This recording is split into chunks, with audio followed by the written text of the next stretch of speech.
Welcome to ACF United, Focus on Catering, Best Practices, and Future Trends for Catered Events. Thank you, chefs, for joining us today from across the country for this important discussion. American Culinary Federation represents the largest association of professional chefs in North America, including you, our catering, event, and banquet chefs and professionals. We know that our food service industry, including caterers, are facing an unprecedented crisis. We have all been impacted by the pandemic in many ways, and there will be challenges ahead. It's important to note that catering is typically a $60 billion a year industry. Today, we'll discuss how leading your catering operations differs in many ways from food service in restaurants or other dining operations. Caterers must provide a wide variety of dining experiences, ranging from business meetings to barbecues, to weddings, to fine dining, and in many times in challenging and unfamiliar venues. We're thrilled to have a great group of experts here today to share their thoughts and experiences. And now, to introduce our panelists, I'd like to welcome my special guest, Kiwi Hermans, Culinary Program Specialist from ACF Certification. Thanks, Kiwi. Thank you, Jackie. It's great to be here. Before we begin, just as a note, we've received many of your questions via email in advance, and we will also be taking questions from you, the viewers, as we are able. I think so. Please use the chat function to collaborate with each other and the Q&A function to pose questions to our ACF moderators.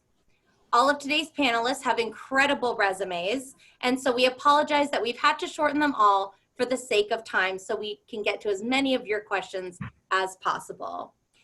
First up, we have Chef Arnhem Solomon, who is a trustee emeritus at the Culinary Institute of America in Hyde Park, New York, as well as a 1969 CIA graduate. Chef Solomon has over 40 years of experience in culinary arts and food and beverage operations, to include chef and food and beverage manager, Trinidad Hilton, executive chef at the White Plains Hotel in New York, and has been named to the distinguished alumni of the Waldorf Astoria. Chef has taught culinary arts, purchasing, and off-premise catering at the Hotel School in Lucerne, Switzerland, as well as food and beverage operations at the CIA. He was also formerly Vice President of Strategic Planning and Concept Design Development for Darden Restaurants, and is the owner of the food service consulting company, Buchan Group International. Thanks for being here, Chef. Next up, we have Chef Mackenzie Montegaza, who is the Executive Sous Chef of Culinary Development for Abigail Kirsch Catering and Relationships in New York. She began her culinary career at an early age, born and raised in the restaurant industry, as the daughter to two talented CIA graduates. She continued the legacy by graduating with her bachelor's in culinary management from the Culinary Institute of America. Chef Mackenzie initially started with Abigail Kirsch as a culinary student during her internship and returned in 2016 as a crew leader. She is a strong operations professional with skills in catering, food and beverage, food preparation, hospitality, events and culinary management, and proceeded to advance to chef de partie as well as sous chef within her first year working at one of the largest and most celebrated caterers in New York City. And word is that she also previously worked as part of Jackie Pressinger's team at the CIA for a few years. Welcome. Next up, we have Chef John Schopp, who is a CEC, CEPC, CCE, and CCA, is classically trained as a chef and pastry chef. He earned his bachelor's degree from the University of Kentucky with majors in management and marketing. Chef Schopp is a full-time pastry arts instructor with Virginia Western Community College in Roanoke, Virginia. He also serves as chair to the ACF Certification Commission and is a member of the prestigious American Academy of Chefs. With over 30 years of culinary experience, Chef Schopp is the proud president of Center Stage Catering, which is dedicated to providing the very finest cuisine available in Blue Ridge. Next up, we have Chef Carlos Villanueva, who is a Cuban-American from Tampa, Florida, where he began humbly in his grandmother's kitchen. Carlos is a graduate of the bachelor's program at the Culinary Institute of America in Hyde Park, New York. Chef Carlos then worked in Philadelphia for his mentor, certified master chef Olive Andreni, to the US.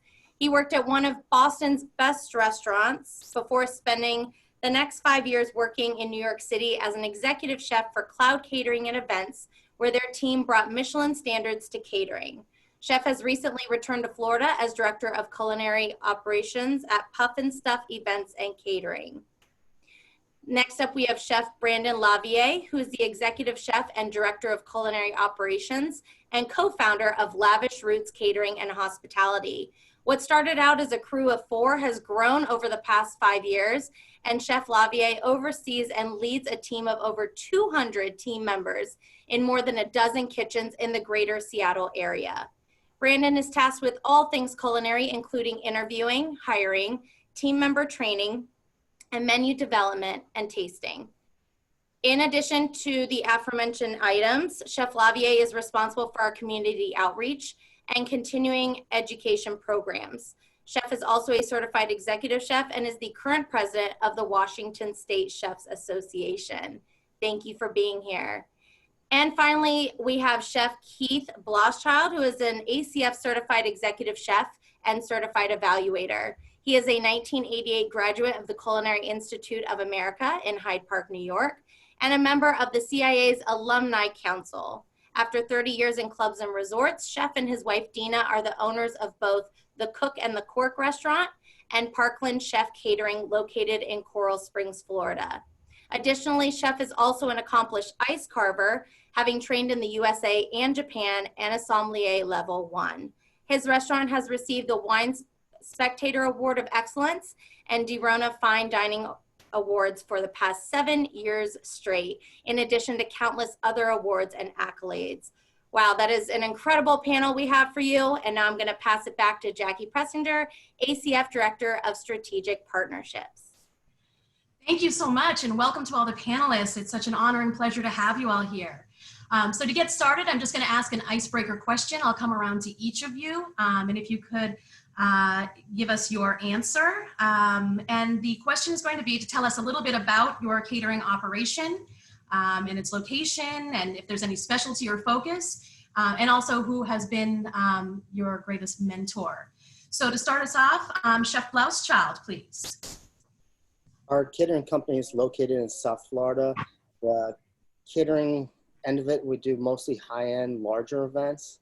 The restaurant's only a 50-seat restaurant, but that gives us the ability to not only run the restaurant, but do smaller events as drop-offs or smaller events at the restaurant when it's closed. I would say I didn't really have a mentor starting out, except for the many chefs at CIA that really shaped my career. But as growing the business and adding the restaurant to it, I would say Johnny Hernandez from True Flavors Catering and La Gloria restaurants in San Antonio, Texas. He has about 10 restaurants and an incredible catering company. So I really look to him for advice whenever I need it. That's wonderful. And Chef Hernandez will also be one of our keynote speakers at ACF National Convention. So wonderful to hear that he was a mentor to you. Chef Villanueva, I was wondering if you could let us know your thoughts. So I currently work for Puff and Stuff Catering. It's a 40-year-old company located in Central Florida. We operate out of Tampa and Orlando. We have 30,000 square foot commissary facilities that we operate out of, and we're doing everything from small events to large galas, and also being in South Florida, we do disaster relief as well, which is really important. So my mentor is Olivier Andrini, who I met at the Culinary as a student, and you know, I was fortunate enough to be a part of his certified master chef exam. So. Excellent. And what an amazing chef Chef Andrini is. So thank you. Let's go on to Chef Shop, please. Hello. Center Stage Catering is in its 20th year. We are in the southwestern corner of Virginia. We are exclusively an off-premise caterer with a diverse portfolio. We do backstage catering, festivals, social events. We operate a cafeteria for an Italian motor manufacturer here, weddings and the like. So thanks for having me. Wonderful. Appreciate it. And any mentors that you'd like to shout out before we? I have lots of mentors, but I would say in the last 10 years, it is my my teaching colleagues, my ACF family, the evaluators that I evaluate with, and most of all, my culinary team at Center Stage Catering. I'm blessed to believe that the people around me I can learn from almost, learn something from everybody. So collaborative thought is the way we move forward. So that's that. Thank you. I love it. That's wonderful. Okay, and Chef Montegaza. Hi, I'm with Abigail Kirsch Catering and Relationships from Tarrytown, New York.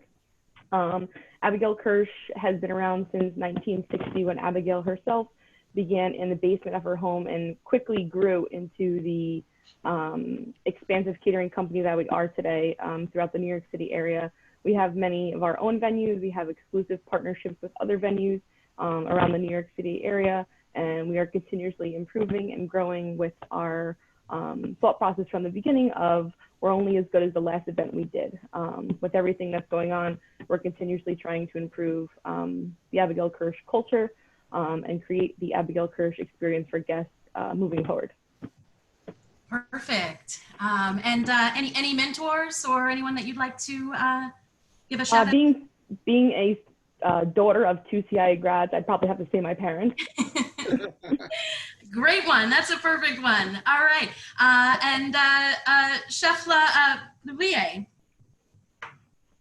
Yeah, I founded Lavish Roots Catering. We're out of Seattle, South Seattle area, with a couple of friends from culinary school about 5-6 years ago. And we specialize, we do all types of catering events, specialize in daily corporate cafe services, doing breakfast, lunch, dinner for a couple of very well-known tech companies globally. And we also run a staffing company that's the hospitality side of our business, where we're kind of like a ma pa bon appetit. We're very blessed to have some very good contacts in build relationships with some awesome tech companies in the area that we provide staff to. And thanks for having me. Yes. Mentor, I'd have to say my dad. Not a chef, he's actually a fire chief, but I was, for the most part, though I went to culinary school, kind of self-taught. A lot of chefs along the way, no doubt, but from a positive influence and mentor, my father. I love it. That's wonderful. And Chef Solomon, I know you're on the consulting side, so if you just wanted to let us know your mentor. Well, my mentor, I have many, but my dad, he was a chef. And of course, I met a couple of guys at CIA that I really thought a lot of. And one was Bruno Elmer, Chef Elmer, and of course, Fritz Sonnenschmidt, who you all know. So those are two great ones for sure. Well, again, thank you all for having me. We'll come into some of the questions. As Kiwi mentioned, we did receive a lot of questions in advance, but we'll continue to monitor the Q&A button as well. But I think, obviously top of mind is COVID and how this has affected all of your businesses. So I'm wondering, and Chef Brandon, I'll start with you. If you might be able to let us know a little bit about what you've done to maintain revenue during this difficult time. So the aforementioned items that I spoke of, providing staff to some corporate clients, very well-known social media company, they have stepped in, and we have about 180 team members that work for them. And they have their salaries 100% covered during this whole time. So that's been our one shining star, no doubt. That's been able to keep that team afloat. Our catering specific team out of our Seattle location, the last thing that we ever wanted to do was lay people off. And as you all know, the information that was coming out was changing daily with how long a potential shutdown was. In Seattle, we were shut down fairly quick because we were hit hard with the virus. The first thing we did was we do paid time off and all 11 paid holidays throughout the year. We had, I think, 6 paid holidays still to go. We asked people to take that pay first. We asked people after that if they were willing to take any of their paid time off in order to keep them on the payroll. And then we eventually were approved for the PPP, which has kept our team alive. And just last week, we started our curbside pickup and delivery program to kind of get back in the kitchen. Labor is covered for the next handful of weeks. So we thought, why the hell not? And it's slowly moving, getting some traffic, but that's how we're starting to move a little bit of revenue. Great. And if any of the other chefs wanted to jump in, I know that I've seen a lot with pop-ups and dinner kits and delivery, and as Chef mentioned, pickup and to-go orders too. Is there anything that anyone else has shifted to during this time of the pandemic? I would say with our catering, it went from having the best April to being 0 with catering and the restaurant going to takeout only and curbside. But I'd say one of the easiest ways to advertise catering is handing out business cards at an event where people enjoy the food. So one thing we've done, we started bottling our salad dressings that we do at the restaurant and selling them online or curbside takeout. Because I feel a business card, if you take it, sometimes it might be in your back pocket, it might get washed in the laundry. But if we have the catering name and the restaurant name on that salad dressing bottle, at least a week or a month, it's going to sit in their refrigerator. And hopefully as things pass, we'll still stay in the customer's eyes. Brilliant. I'd like to add something, Jackie. Please. So Abigail Kirsch is based in New York. We have the New York City area who's been hit very hard with everything COVID that's going on. And Abigail Kirsch pretty much transformed our commissary kitchen into a facility where we can safely prepare meals for New York City and the needy. And currently to date, we are at 20,000 meals a day with our team. So that provides labor, that provides revenue, that provides income for all of our associates, not only helping our local community recover, but also helping those who are in need during, this terrible pandemic that's going on. So that's been a great effort on our behalf as well as New York City to kind of come together and support the community around us. Absolutely. Wow, that's great to hear that you were able to make that transition and to help so many in the process as well. So we'll kind of continue on this COVID discussion for another question. And I know that, this is going to create some challenges even as we start to recover when it comes to different social distancing rules. And some staple items might be missing, like any buffets or platter items, self-service items. So Chef Villanueva, I'm wondering how you might be handling that over at Puff and Stuff.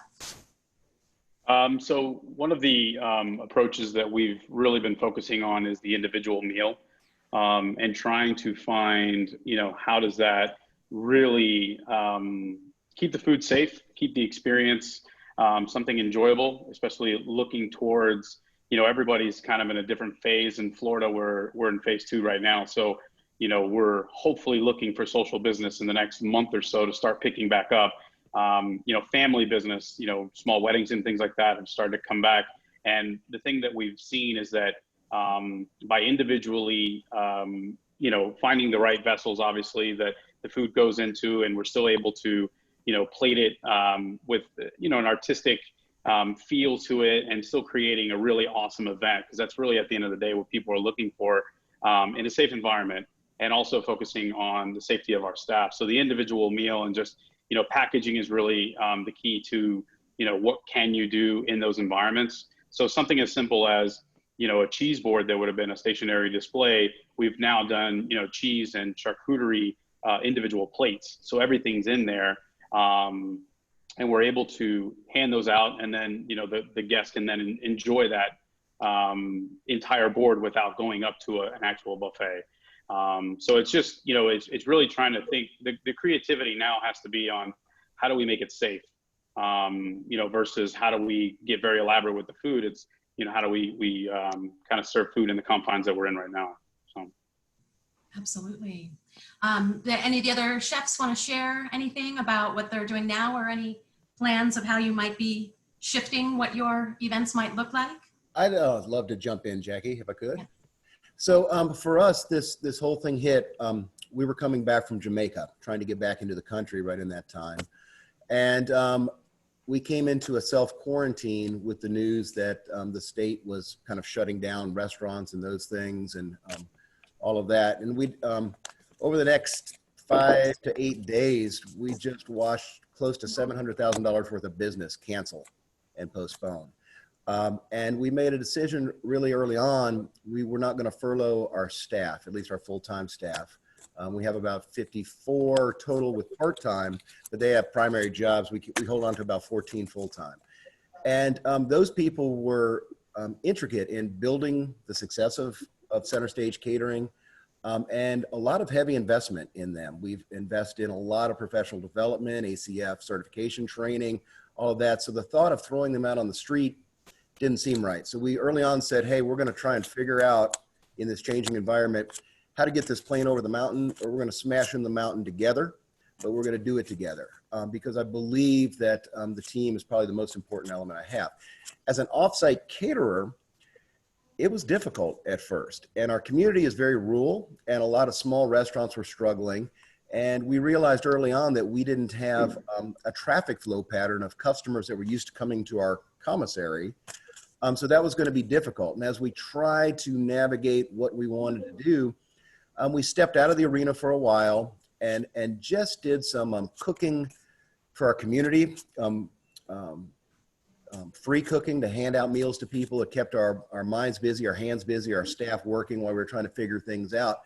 But quite frankly, the analogy feels like I was a developer of subdivisions, and now I'm trying to retool and make mailboxes while everybody else is trying to make mailboxes, and everybody has a mailbox, and we're trying to now figure out how to sell them online, which isn't our forte. So with all of that, we felt that social media and a public presence was very important, so we stayed relevant. We wanted to remain positive. We wanted to personalize our business to our area. So we wanted them to see the faces of our people still working in that.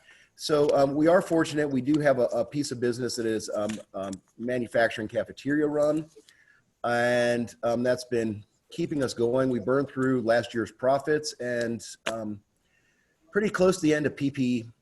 And that, I hope we talk about that a little bit, because that was a daunting task for anybody, especially mom and pop caterers. We were fortunate in having on a full-time accountant that took that on. It was a full-time job, changing constantly. But what we're doing now is trying to redefine individual product lines as a source of income. So we started, we're in our 4th now, very successful local pop-up. We've been selling those out, and we intend on selling those out. We don't want to overproduce. We want to create a little excitement. And that was kind of one day in our portfolio. So then we're looking at another day what we can do. And we've got some other ideas for some parking lot things. We've started doing packaged meals. We initially put together grocery lists, but now that seems kind of arcane by the time we figured out how to get it to a website medium or a social platform. We think we've kind of lost that opportunity. And with commodities going up and up, it's that. So we're just kind of hopeful that in the next few months we don't get a spike and shut down again, because I'm not sure exactly what we're going to do in that instance. But right now we're just trying to stay positive, keep our hands busy, and invest in our crew. I know I'm stealing a little time here, but I find it somewhat interesting that food service is at the forefront of this Corona spread. In my state, Virginia, restaurants were shut down. We just opened up to this week, and a lot of the restaurants are deciding they're not opening back up for a couple of reasons. I think they're having a hard time getting staff back once they've got on unemployment and found out that they're actually making more unemployed than they are working. Some people have just given up on the industry, and I think some owner-operators are deciding, I guess, if they have the fortitude to push through. So they're kind of really testing the waters. But as an offsite caterer and as a certified chef, food safety has been at the forefront of what we do continuously. And in fact, I look at our hospitality community as truly first responders. I mean, we're the ones out there still in the fast food drive-throughs and in the hospitals and doing relief cooking for people. But yet our brethren are out there being closed down, where I can go into Lowe's and see 150 to 200 parked cars on a given day. But my local restaurant around the corner isn't allowed to have 2 people come in and participate. That just seems odd to me. It seems odd to me that we're thinking about abandoning things like buffet service, because I don't know that buffet service, I guess if you put up a buffet and left it there for 4 hours and didn't attend it, yeah, but properly done in small batches, every time a new batch comes out for 10 to 20 people, new utensils come out, and that's been kind of standard operating procedure for 20 years now. So I'm fearful, cautious of the people that have gotten out in front of this and putting the sound bites out in the community that buffets are gone forever. Because once that grabs hold, I think where the American public is, there's a lot of fear out there, and they're grabbing these sound bites and hang on to them. And I would just say, if we're just now thinking about safe food, that's scary. Thank you. Chef Sharp, I want to say the food safety issue is really something important here. And it's good to hear you talk about it. But I think that we as chefs are prepared for that, because I was looking at the CDC guidelines for caterers, and it's 80% of it is HACCP, which we know already, what we learn. So for us, it's second nature. We can just move right ahead and not be intimidated so much, because we understand a lot of this stuff and how it works. So I think that's a great advantage, and I'm very happy to hear, you know, you challenge yourself and you know how to do that, and it makes it it's pretty simple for us, at least to think through it. And I commend you for that, for your hand on it. Thank you, Chef. Well said. Well, and I think you brought up many good points too, that we can certainly touch upon the PPE for sure. And I think what you're referring to is also in the public perception, and how we can sort of gain that trust with so much potentially misinformation out there about sanitation practices when it comes to food. I'd love to hear how any of you might suggest that we work towards getting the message out there about the trust to the guests and potential diners. And additionally, when it comes to that safety too, I know that you all are having to purchase more gloves and masks and other protective gear that's now required. So obviously those things have a cost. You're saying the increased cost of food commodity. How is this going to affect the pricing? I know we're going to be so excited to start taking in those orders and booking those events, but we also have to think about how that's going to affect the bottom line, because it is different now. There's more expenses that are involved. So I'd love to hear that. Any chef who'd like to jump in first, please. Well, one of the things, before I go into that, one of the things about getting comfort level with the client, I found that if you, in your marketing effort, if you explain to the customer how you intend to serve the food and how you intend to prepare it, get right down there to detail, I think that gives customers, clients a lot more comfort level, that you know what you're doing and they feel comfortable with it. They may even have some suggestions for you, but you're leading this thing. So I say, don't be afraid to put out how you do it, and get ahead of that thing, so they get this feel comfortable. I think that works very well. I have something to add to that, Jackie. Oh, go ahead, Carlos. I'm glad that, we're talking about safety at this point, because, for us, safety is second nature. It's one of the first things you learn before you even pick up a knife in any kitchen. But our market, our, hospitality industry is evolving, where people started saying the words like farm to table. Now they say the word sustainability, and now it's safety. How are you preparing it? And safety will always be at the forefront of what we do. But the education level of what we do and how we do has really come to that forefront. So we need to be the ones saying exactly like, Arnhem was saying, is we need to be the ones saying how we're doing it. As a company, we have levels, we have an agreement, we have it on our website, and we are putting all of our staff through training before they're able to come back to events, through our new protocols. We call it our playbook, and it's just how we're operating going forward. And, it's changed week to week. Somebody said it earlier, as COVID has changed, and it'll continue to change until we get to, that point where we know what our new norm is. But I don't think it's removing anything like buffets. I think it's just finding a way to adapt or pivot. I think that's the key. And we need to figure that out. I think that's where the new level of creativity has to be in, is how do we create food in a safe environment?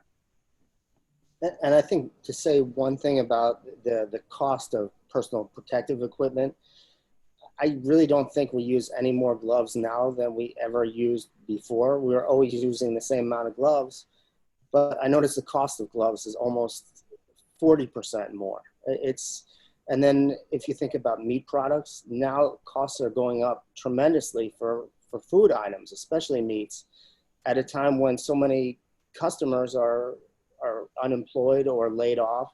So they have less to spend when we have a higher cost to buy. So I don't know how to deal with that.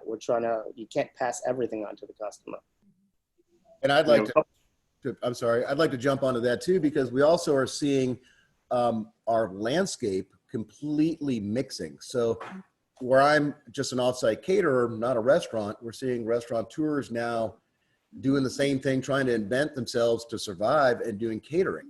And we still, I don't know about everybody's market out there, but in my market, there's still a lot of caterers that are under the radar screen, under the table. And that's really hard to compete against when you pay all your taxes and you pay your employee benefits and all that stuff.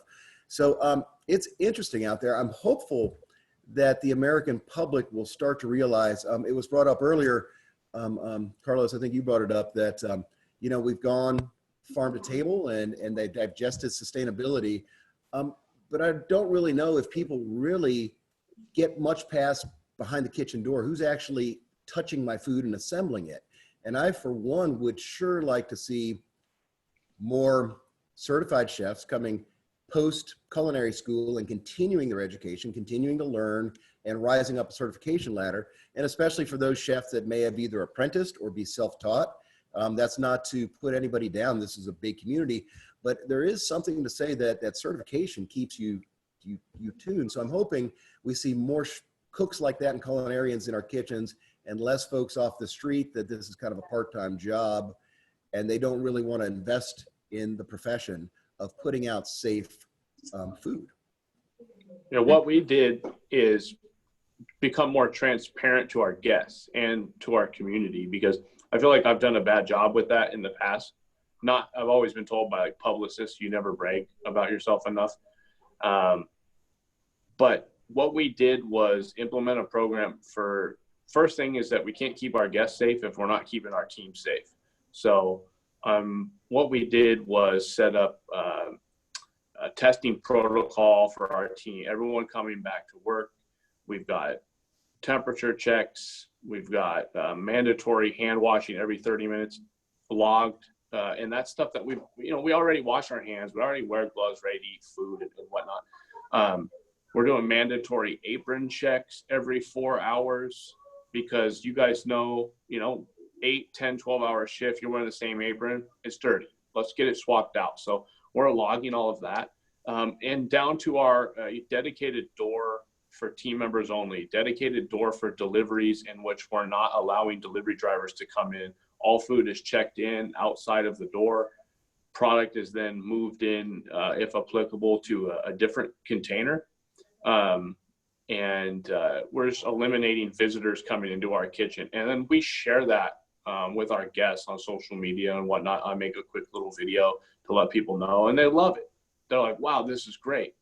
And at the same time, we had everybody get Serve Safe certified while they were working from home before we got back into the kitchen. So Serve Safe was offering that for free. And they also have the 3 COVID takeout, pickup, delivery, and reopening certifications. So that's stuff we share with our guests. Look, we're taking this seriously. Our team is going to be safe, and they are safe to cook for you. And then a quick thing also with the, like Chef Villanueva said, Also, something that we're moving into is some individual items. And it's just because I think Chef Shop makes a great point with like swapping out utensils and stuff. There are a lot of people that aren't that smart, and cross-contamination is a real problem with those touch points and whatnot. So we're going to like chef man stations, past items, and, you know, even last week, a charcuterie tray that we did on a cedar plank that people can reuse.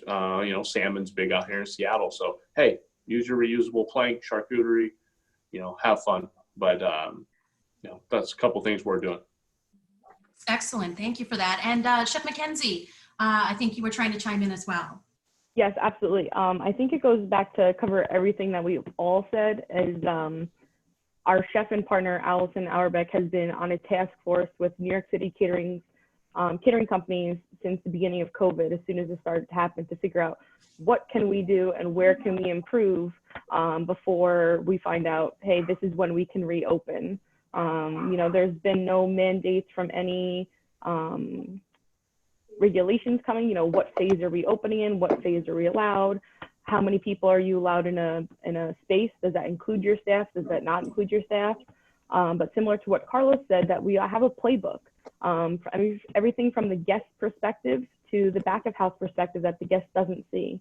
For example, making choices of menu items that have the least amount of steps without taking away from the experience, but that means the food is less contaminated possibly, or less exposed to the elements, and it's quicker to the guest. To touch on the stations and the buffet items, you know, making longer buffets and stations so that there's less of a line. Again, our stations are manned by a waiter or a captain, and having more of those associates available to serve the guests themselves, so that way there is no cross-contamination and somebody's not using a different utensil in another bowl or vessel. You know, this goes all the way from weddings to galas to corporate lunches, you know, grab and go snacks, to go items. We have clients now that are looking to do an event for 800 people and having things delivered to their houses. So again, it's all about adapting to what your clientele is looking for. And I think Allison said it the best, is we're the experts in this. We have the safety, we have the sanitation behind us. It's just a matter of educating our clients and our guests of, this is actually what we're doing, this is what we've been doing, and this is what we'll continue doing to make sure that your events are safe and you can still enjoy the aspect of the hospitality industry moving forward. Excellent. Definitely a lot of takeaways there. Before we move on, does anyone have anything that they'd like to add to the conversation about COVID or the changes or PPP, or anything else that you'd like to share? Well, I have one last thing. You know, we, as businesses, you know, our function is to, you know, make money. Like, that's what we do. And during these times is when, you know, I think somebody said the word community earlier. Community is really what we do. I think most of us cook to make others happy, and it's not really about the money. And, you know, I've worked in many, you know, countries and all over the US. And, you know, I feel very fortunate that, you know, when this really hit hard and it started in the beginning, we have over 300 employees, and, you know, we had to make a lot of cuts. And, you know, one of the things that, you know, we did as a company was that we started a family meal program and tried to do deliveries, and every meal that we sold, we gave out a meal. So even during the really hard, you know, when we were 100%, you know, locked down for 2 weeks straight, you know, we actually set up our parking lot both in Tampa and in Orlando, and we gave out meals meals for 4 people for every one of our staff members. So even if we didn't sell meals, we were giving away meals, to just remember that community is really what it's all about. I mean, you know, we're used to catering high-end food and working with the best product. And like I said earlier, we just need to pivot. I mean, we found, you know, it's amazing that we've been able to work with many other organizations on, you know, projects like Meals of Love or Feeding Tampa Bay. It's just, you know, it's really that community and giving back. And you know, somebody said the word community earlier, and it just reminded me that, you know, we're focused on food and the product and, you know, margins and things like that, but really it's all about community. And I think, you know, that's at the center of what we do, is helping each other as much as we can. So Beautiful. Great. Thank you. All right. Well, thank you all. And it just occurred to me that, you know, so many of you have your businesses in areas with probably the tightest restrictions with Seattle, New York City, South Florida, just really, really tough. And so I appreciate you being here. Okay, so we can certainly come back to any COVID topics as we move on. But one of the questions that we did receive in advance was from a culinary student, and they're looking at catering as their career. You know, as they go through their education and hopefully start working in the catering industry, they're kind of already looking long term and wondering what skills and tools they might need or best benefit from going into this industry. So Chef Solomon, I'm wondering if you could let us know and give some advice to the students about how they can get started in the future. Well, I think it's important, of course, that they get an education in fundamentals in food service. And of course, also get all the certifications required, join the ACF, and also, you know, get that going, because one of the things that's central to our business is food safety and sanitation, I think, and that's very central. It's been central to this discussion as well. That's very important for them to get involved with. I like off-premise catering because, well, it's more complex. It's a little more expensive to do, but particularly with the COVID situation, outdoor catering is a lot safer in general than be boxed in. I have a friend in the food truck business, and he says that his businesses are ticking up because he's outside. He can do a luncheon for an office building on their lawn. So I mean, stuff like that are ideas that they can do too. But I think it's important for people, young people that get into the business, to learn the fundamentals of culinary arts, and of course all the procedures and processes, the sanitation areas, and all that stuff. and decide what end of the business they want to go in. I like people I like to associate. You got to have a personality that comes with it, and want to be outgoing, and of course be very astute, and of course be very constructive in their planning. Planning is very important. If they're going to catering, off-premise catering, you should get like legal advice, get that very, very much so, because there's so many licenses you got to look at. If you're in one area, going out of your area, what's happening there. The good part, in my opinion, in off-premise catering particularly, I control all my costs. I can decide what my cost is going to be. I can also know my hiring techniques and who I'm going to hire and how I'm going to hire, and all those things you need to learn.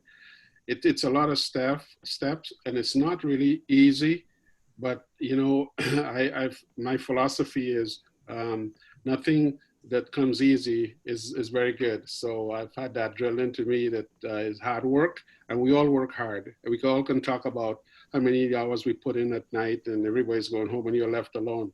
So I would say just get educated a lot of culinary schools out there, and of course get a lot of practical experience, very important. Get into different situations, deliberately put yourself into those situations, and don't pull back, and learn a lot from that, because all of us have to work very hard, I'm sure, to get where we are today. And you look back on that and you feel very good about it.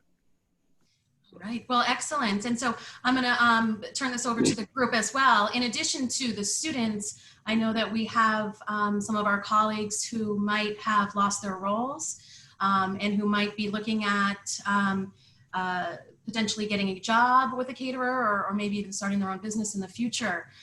Knowing what you all know now, what might you be able to offer as some advice? All things known now, I wouldn't change a thing. For the last 20 years with Center Stage, and prior to that in the private club industry, catering I have not had 2 days the same in 20 years, and I love that. When I worked in a restaurant on a line, it was exciting when menus changed, but then it got mundane and it kind of lost my interest. So the ability to meet people, just of all walks of life. It's just wonderful. Catering has allowed me to meet just from Muhammad Ali to Mikhail Baryshnikov to kiss and share. And it's just great, just cooking food and what we do. Catering also affords the flexibility to take advantage of markets and to zigzag out of those more expensive spikes that you see in commodities, and to work in a way where you can, just be creative. So I would say to anybody out there, work on your skills, invest in your profession, whether it's at next level of certification or watching a webinar or doing whatever, because you don't want to wait till you need it. You want to be ready to jump out of the gate and differentiate yourself against a very flooded market of people out there. So why would an employer pick you over the next person coming through the door? Give them a reason to want to pick you. And then I would say catering, for sure, you have to be dynamic and willing to accept change and movement, because it is constantly that. You can make 15 contingency plans and you're still going to get a curveball at some point. So you have to be a dynamic thinker and a problem solver, and you have to keep your staff motivated in a way, because if they're not happy, they're not going to translate, happiness through to the end user. Great. Anyone have anything else to add? I have something to add to that. As being a young culinary professional, when I was growing up, my parents said that either I was going to be a chef, which they did not want me to be, or I was going to be an ER doctor, which I don't want to be. But the reason behind that is the catering world gives you that thrill. You're prepping all week or multiple days for this one payoff, in a sense, whether it's somebody's special day, it's their wedding, whether it's a charity event such as a gala. All eyes are on that one instance. I find it a little bit different than the restaurant, whereas, you have a four-top having dinner. Granted, that's their experience, and it may be a special occasion. It could be very important to them, but I just feel like the catering world brings so much more personability and care to the community around you, because you have 200 people for a wedding. You're going to make that impact times 200, and that's just something that feels good to me. It feels good to give back to other people, and to see the smile on their faces at the end of the day, I think is what pays off being in catering, is that success rate. I love it. I'm sold. Maybe I'm coming back to industry. All right. Perfect. So let's move on to how, again, I know that Chef Blosschild touched upon how you might be doing some alternative advertising. And I know one of the avenues, as Chef Brandon said, was about social media. So I'd love to hear how it is that you're reaching new clients, and we'll kind of think beyond COVID as well, what you might be thinking of doing. I know Chef Blosschild, you have great social media at your restaurant, and it's always very entertaining. And I'd just love to hear your thoughts on it, and anyone else. I think social media is key, because it's a daily advertisement that's really low investment, and whether it's saying what we're running for specials or what's in season now, or just anything pertinent to food or wine or beverage that people enjoy to read about, it just hooks them into getting back to, we want to have an event. We miss catered events. We miss restaurants. So it's definitely engagement, whether there's a pandemic or not. But now it's basically one of the only ways to reach masses without doing an event. Sure. All right. Does anyone else have any best practices or anything that they do to advance their brand? Well, go ahead, Chef. Oh yeah, I'll be quick. We to be very honest, we had put ourselves in a position where we wouldn't do an event for pre-COVID, less than $1,500. It just, the amount of staff it is, and to ramp the kitchen up, the little, we call them small party drop-offs type thing. I'll give you a back rub cooked for one person, your dog, your goldfish, anything right now. So getting back, that's that's where our thinking has changed. And when we started doing some grab and go items right before everything hit, before everything started to panic out, we realized, well, heck, we can actually crank this stuff out pretty quick. So, you know, we have a really small kind of, we're just south of Seattle, kind of by the airport. It's a small, pretty awesome community. To do stuff where people can just get grab and go type stuff, it's a piece of cake for us.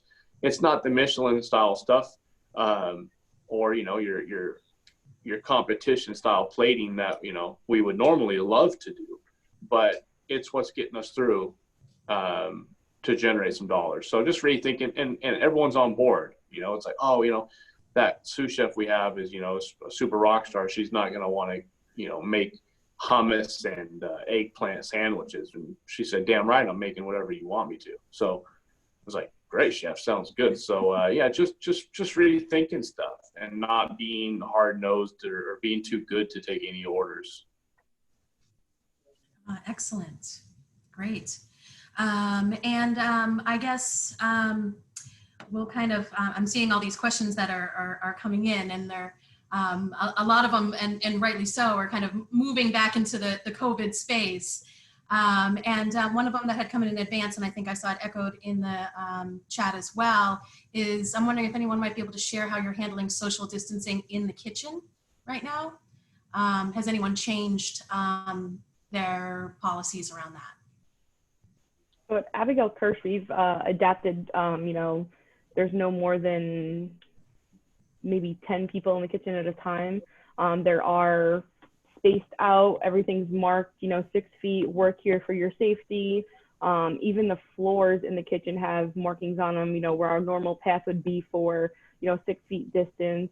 In addition to that, all of our sinks have been transformed in the kitchen to pedal operated on your feet, as well as all of our guest dining and staff restrooms have all been changed to hands-free sink operation. We had that all done 2 to 3 weeks ago, just to help advance, you know, social distancing, less contamination.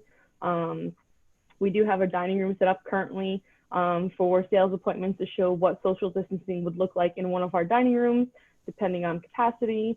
We're also looking at, when we do an event, you know, social distancing in the kitchen, going back to our menu items, taking less people to plate, less items, still maintaining our quality and excellence of food, but, you know, making sure it's safe and distance in the kitchen.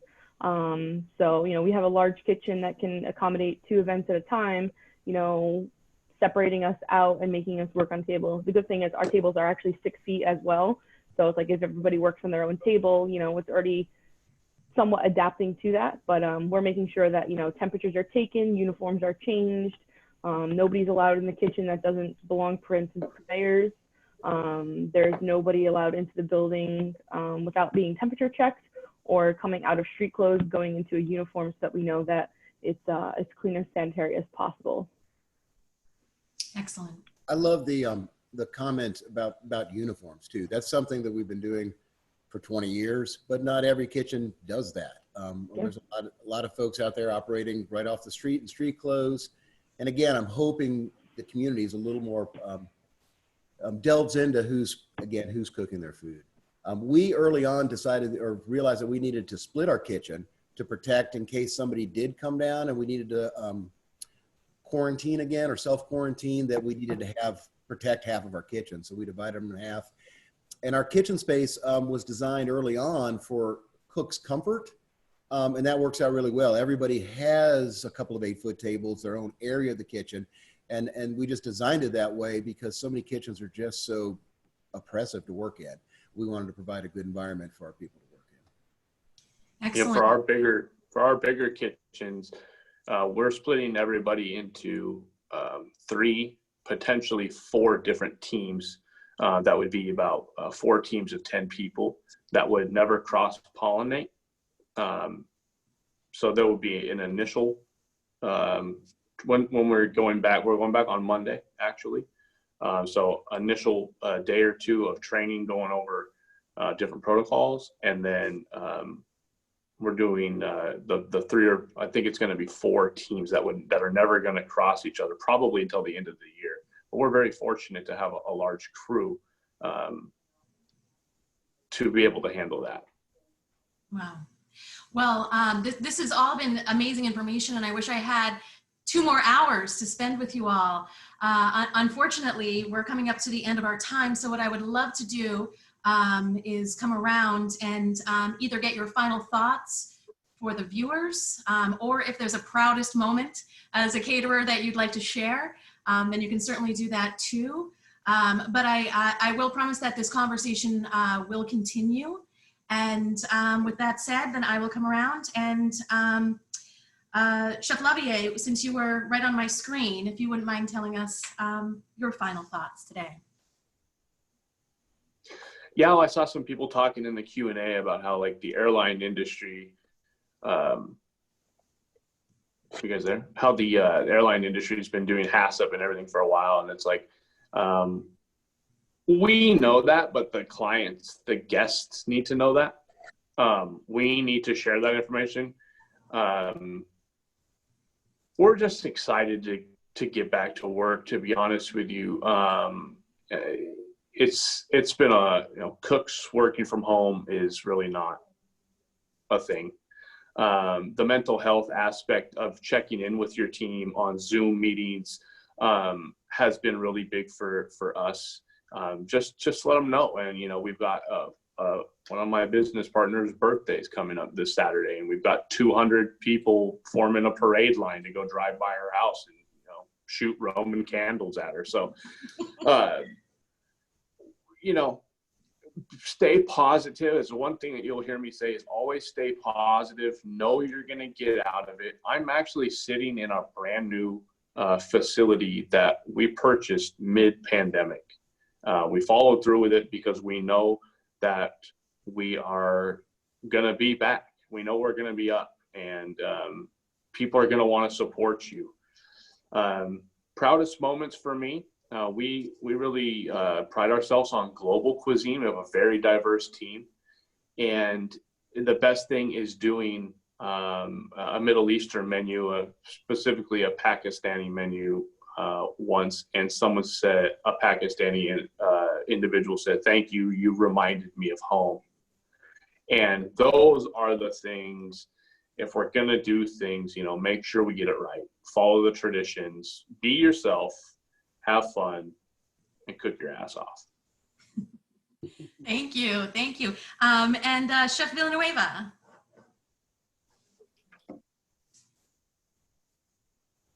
Oh, I can't hear you.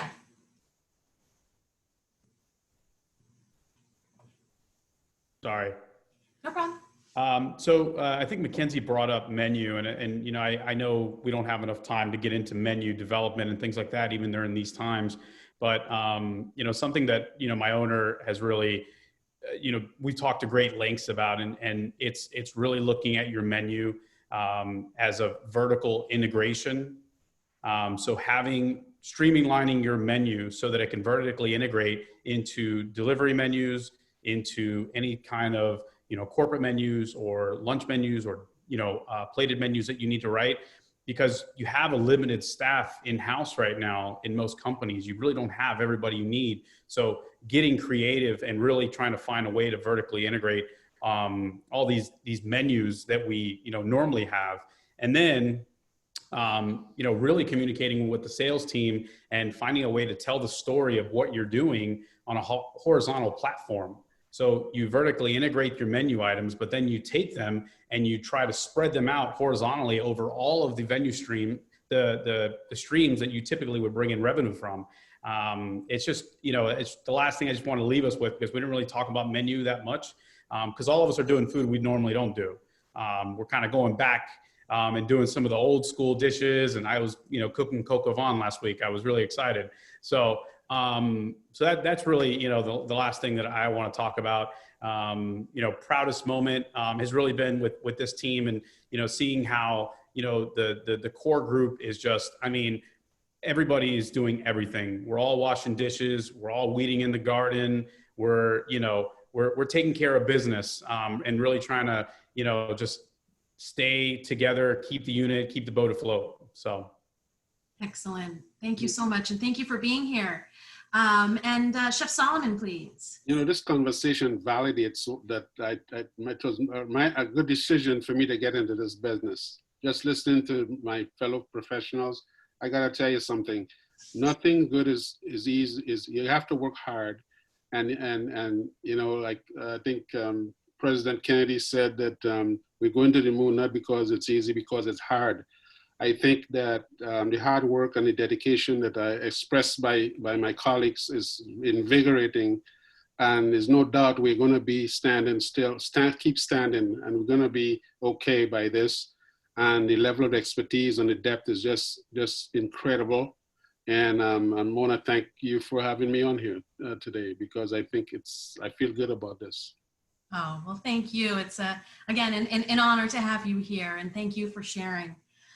Chef Blosschild, would you mind giving us your final thoughts? Sure. Well, I don't think anyone has a crystal ball, but catering has to come back, especially social. People are going to still have milestones in their lives, graduations, weddings, events where social, I think, is going to come back a lot stronger because people feel comfortable with their family and their friends as a comfort zone. Corporate might take a little longer. And especially office events, because people working from home. But eventually not everyone's going to be working from home. Some companies can't. And while they might single out the buffet or the buffet utensil as a cross-contamination point for a virus, it's not a foodborne illness. And people are still using the same copy machine, pens, office equipment, and scissors. So to single out the buffet as being the demon here, I think once people get confidence to work together again and just be closer to each other, catering will come back. Very, very, very inspiring. Thank you very much. And Chef Shah. Thanks, Jackie. I think the most important thing right now, what I'd like to leave everybody with is our planet and our country and our states and our neighborhoods are hurting. Everybody's on edge. Everybody's scared. Everybody's, whether they want to admit it or not. I'd like to remind us all to be humble leaders, be compassionate, be sensitive to the people around you, whether they're part of your team or your customers or just people you're coming in contact with. We are hospitality. And I think on top of that, there's a lot of pressures at the top for us. Business is on the line, not knowing what to do. So I think it's important now more than ever to do a gut check at home and make sure we're all okay and that you have somebody to talk to reach out to, just in case. Because you may think you're handling everything fine, and you may not be. So just be safe out there, everybody. Be compassionate, be kind, and we'll get through this. Thank you very much. And thank you to all the panelists who joined us today. I know that we've already been receiving great feedback, and we certainly applaud all of your flexibility. I can truly feel how much you care about your guests' satisfaction and the safety of your clients. So thank you very much for all that you've shared. And for all that are tuning in, please know that the ACF sees you, the ACF applauds you. Please keep up the great work, stay positive, reach out if ACF can support you. We hope that you'll join us for our next webinar as we discuss best practices on reopening your kitchens and dining rooms with the culinary team from the legendary Greenbrier Resort in West Virginia. So stay tuned for more details so that you can tune in and join us for that amazing conversation.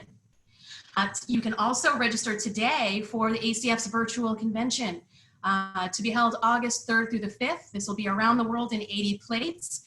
I know Chef Carlos, you and Chef Andrini will be doing a presentation as well.